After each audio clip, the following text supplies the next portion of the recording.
Here We Stand, a series of 31 short biographies on heroes of the Protestant Reformation.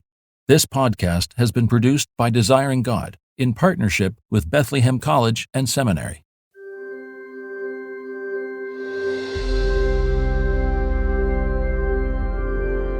The Monastery's Lost House Lamp, written by Douglas Wilson. The first thing we should do is get the issue of the name out of the way. Let us not stumble over the name. If he lived among us today in North America, we would call him John Houselamp. His German surname was Husken, which John himself worked into the Greek form, as was customary at the time. In this brief overview of this talented man's contribution to the Great Reformation, perhaps we should just call him John. John was born in Germany in 1482. 10 years before Columbus sailed the ocean blue. As Calvin is associated with Geneva, Butzer with Strasbourg, and Luther with Wittenberg, John Ecolampadio is associated with Basel. He was one of the rising tribe of humanist scholars, thoroughly trained in Greek, Latin, and Hebrew. By 1515, John had attained the post of cathedral preacher in Basel. While in Basel, he worked as an assistant to Erasmus, the project being Erasmus's first edition of the Greek New Testament, for which John wrote the epilogue.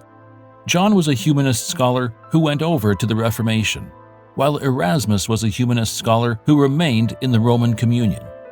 This was a time of spiritual turmoil for John, resulting in him becoming a monk. But he soon decided that was not right, saying, "I have lost the monk. I have found the Christian." He left Basel for a time, but returned in 1522, when he assumed a post at the University of Basel. He was a scholarly and effective participant in various disputations, which was one of the ways that cities made their decisions, and as a result, the leaders of Basel decided to join forces with the Reformation. The Mass was abandoned by Basel in 1529. This was a time of genuine spiritual quickening, as was demonstrated by the following incident. At about this time, God honored Ecolampadio and his church with something spectacular. Normally, a choir gave short responses in Latin at various prescribed liturgical moments in the worship service. However, on Easter Sunday, the congregation in St. Martin's spontaneously broke out in singing during the service. Nothing like this had happened anywhere. The council immediately forbade such singing. The congregation responded by continuing to do it. One interesting detail relates to John's decision to marry in 1528.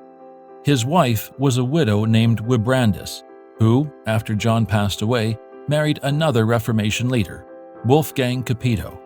After he passed away, she married another reformer, Martin Butzer. These things happen, of course, but not that often. On the matter of the Lord's Supper, the Reformational world was divided between the respective views of the Lutherans, the Calvinists, and the Zwinglians. The Lutherans held to a physical presence of Christ in the supper.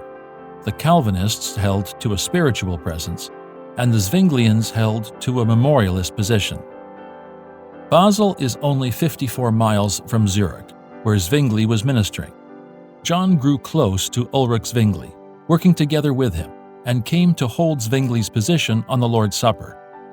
In 1529, John participated in the Marburg Colloquy, together with Zwingli, Luther, Butzer, Melanchthon, and others, in an unsuccessful bid for Protestant unity on the supper. When Zwingli was killed in battle in 1531, John took the shocking news very hard and died himself shortly after.